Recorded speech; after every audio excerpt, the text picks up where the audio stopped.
សូមជម្រាបសួរក៏ដូចជាសួស្តីប្រិយមិត្តទាំងអស់គ្នាជាថ្មីម្ដងទៀតនៅក្នុងវីដេអូថ្ងៃនេះក្រុមការងារពិភពអេឡិចត្រូនិកយើងខ្ញុំមាន smartphone កម្រិតថវិកាស៊េរីថ្មីមួយ model ទៀតមកធ្វើការបង្ហាញជូនដល់ប្រិយមិត្តទាំងអស់គ្នាដោយ smartphone កម្រិតថវិកាដែលជាតួអង្គឯកនៅក្នុងវីដេអូថ្ងៃនេះគឺ Vivo V50 Lite ដូច្នេះចង់ដឹងថា V50 Lite មួយនេះមានចំណុចខ្លាំងអ្វីខ្លះតោះទស្សនាវីដេអូជាមួយយើងខ្ញុំទាំងអស់គ្នា V50 Lite គឺជា smartphone កម្រិតថវិកាមួយក្នុងគ្រួសារ smartphone V series ដ៏ពេញនិយមរបស់ Vivo smartphone ស៊េរីថ្មីនេះត្រូវបានក្រុមហ៊ុនធ្វើការផលិតឡើងដោយផ្ដោតទៅលើភាពធន់ភាពទាន់សម័យភាពទំនើបនិងភាពខ្លាំងសម្រាប់ការប្រើប្រាស់ហើយស្ថិតនៅក្នុងកញ្ចប់តម្លៃសមរម្យបំផុតសម្រាប់អ្នកប្រើប្រាស់ទៅលើសម្រស់នៃការរចនារូបរាងខាងក្រៅរបស់ Vivo V50 Lite វិញគឺមានភាពសមសួនស្រស់ស្អាតជាមួយនឹងផ្ទៃខ្នងខាងក្រោយរលោងភ្លឺដោយកញ្ចក់និងគៀបបន្ស៊ីគ្នាជាមួយនឹងផ្ទៃកញ្ចក់ខាងមុខដោយស៊ុំរចនាបែបទាលស្មើជ្រុងប្រកបដោយភាពប្រណិតបំផុត Vivo V50 Lite មានកម្រាស់ 7.79 មីលីម៉ែត្រជាមួយនឹងទម្ងន់ 196 ក្រាម Smartphone ស៊េរីថ្មីនេះត្រូវបានរចនាឡើងដោយការរួមបញ្ចូលគ្នារវាងភាពរឹងមាំនិងភាពទន់ភ្លន់ដ៏សមប្រកបសម្រាប់ពណ៌ Titanium Gold បានចាប់យកភាពកក់ក្ដៅពណ៌មាសនាពេលប្រឡូកដោយបង្កើតបានជាពណ៌ដ៏ភ្លឺចែងចាំងនិងរូបរាងដ៏ល្អប្រណិតផ្ទៃខាងមុខរបស់ Vivo V50 Lite ត្រូវបានពាសដោយបន្ទះកញ្ចក់អេក្រង់ប្រភេទ AMOLED display ទំហំធំដល់ទៅ 6.77 អ៊ីនគាំទ្រនៅកម្រិតបង្ហាញចេញ Full HD+ ក្នុងទំហំ 2392 គុណនឹង 1080 pixel ជាមួយនឹងល្បឿន refresh rate 120Hz ហើយក៏អាចទម្លាក់ល្បឿនមក 60Hz និង 90Hz បានផងដែរដើម្បីជួយសន្សំសំចៃថាមពលថ្មហើយបច្ចេកវិទ្យាអេក្រង់ AMOLED display នៅលើ V50 Lite មានដងស៊ីតេនៃភាពច្បាស់ 387 ppi និងមានការគាំទ្រជាមួយនឹងកម្រិតពន្លឺខ្ពស់អស់ដល់ទៅ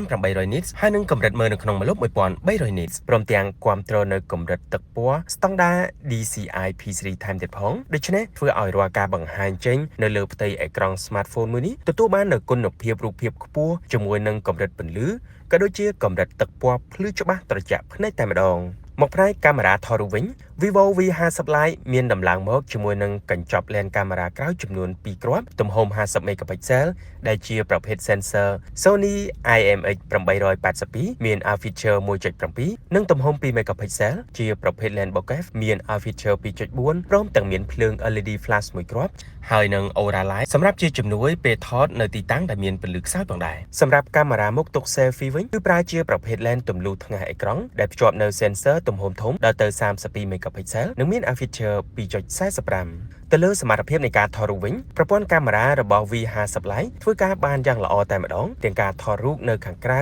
និងនៅទីកន្លែងដែលមានពន្លឺខ្សោយដោយគុណភាពរូបភាពផលិតចេញមកគឺបានច្បាស់ស្អាតអាចទទួលយកបានជាពិសេសគឺការថតរូបបែប portrait គឺពិតជាអាចកាត់ឆ្កៀលគែមរូបភាពបានដាច់ស្អាតទោះបីជាផ្ទៃខាងក្រោយមានភាពសាមញ្ញឬក៏មានពន្លឺតិចក៏ដោយហើយសម្រាប់មុខងារពិសេសមួយទៀតដែលកាមេរ៉ា V50 Lite មាននោះគឺ 2x Professional Portrait ដែលមុខងារនេះអាចឲ្យយើងធ្វើការពង្រីកប្លង់ថតរូបបែប portrait បានកាន់តែគៀកដោយរក្សាគុណភាពរូបភាពនៅតែច្បាស់និងការកាត់ឆ្កៀលត្រេរូបភាពបានដាច់ស្អាតដដែលហើយអ្វីដែលរឹតតែពិសេសជាងនេះទៅនោះនៅលើកាមេរ៉ានេះក៏មានការដំឡើងមកនៅ Aura Light Portrait សម្រាប់ជំនួយការថតនៅទីតាំងខ្សោយពន្លឺបានកាន់តែស្អាតថែមទៀតផងលើពីនេះទៀតកាមេរ៉ារបស់ V50 Lite ក៏មានភ្ជាប់មកជាមួយនៅបច្ចេកវិទ្យា AI ដើម្បីជួយសម្រួលដល់ការថតរូបភាពនិងវីដេអូឲ្យបានកាន់តែស្អាតថែមមួយកម្រិតទៀតដោយក្នុងនោះរួមមានដូចជាមុខងារ AI Erase 2.0 សម្រាប់លុបរូបភាពជាក្រុមបានដោយស្វ័យប្រវត្តិនិងយ៉ាងរលូនបំផុតដោយគ្រាន់តែចុចលុបហើយយើងក៏អាចលុបវត្ថុណាមួយដែលយើងមិនចង់បានចេញពីរូបភាពបានថែមទៀតផងបន្ថែមពីលើនេះក៏នៅមានមុខងារនិង AI Photo Enhance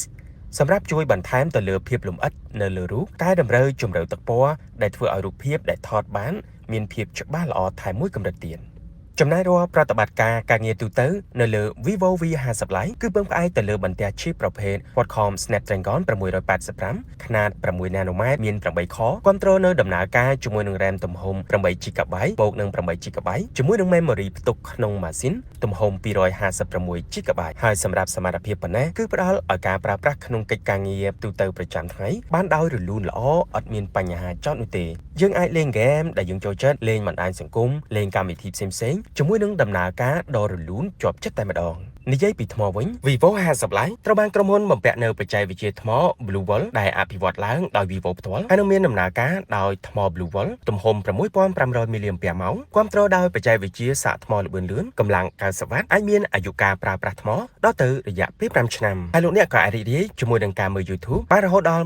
27.4 ម៉ោង Standby ទុកចោលបានរហូតដល់ 11 ថ្ងៃនិងអាចលេងហ្គេមបានដល់ 10.5 ម៉ោងហើយនឹងការហៅទូរស័ព្ទបិទអេក្រង់បានដល់ 26 នាទីខណៈដែលថ្មនៅសល់ត្រឹមតែ 1% ក៏ដោយបន្ថែមពីនេះ Smartphone នេះក៏មានមុខងារ Reverse Charge ដែលមានសមត្ថភាពអាចសាកថ្មទៅកាន់ Smartphone ឬក៏ឧបករណ៍ដទៃទៀតបានតាមរយៈខ្សែ USB-C ទៀតផងទៅលើប្រព័ន្ធសុវត្ថិភាពវិញ Vivo V50 Lite គ្រប់គ្រងលើប្រព័ន្ធបច្ចេកវិទ្យា Scan ក្រយ៉ាម្រាមដៃលើអេក្រង់ដែលផ្ដល់នូវសុវត្ថិភាពខ្ពស់ក្នុងការប្រើប្រាស់និងភាពទំនើបទាន់សម័យកាលនៃបច្ចេកវិទ្យាផងដែរចំណុចពិសេសមួយទៀតនោះគឺ Vivo V50 Lite ទទួលបាននូវវិញ្ញាបនបត្របញ្ជាក់ពីភាពធន់និងការធ្លាក់កម្រិតផ្កាយ5ពីស្ថាប័ន SGS រួមជាមួយនឹងការធ្វើតេស្តទៅលើភាពធន់តាមស្តង់ដារយោធាអាមេរិកតែម្ដងនិយាយពីប្រព័ន្ធសំឡេងវិញនៅលើ Vivo 50 Lite គឺមានសមត្ថភាពខ្ពស់បំផុតដែលមានកម្រិតដែលអាចបន្លឺសំឡេងបានលឺជាងមុនរហូតដល់ 400% Dual Stereo Speaker ដែលពិតជាស័ក្តិសមបំផុតសម្រាប់អ្នកប្រើប្រាស់មិនថាការទស្សនាភាពយន្តការស្ដាប់តន្ត្រីនិងការលេងហ្គេមនោះទេគឺដឹងតែអែមតែម្ដង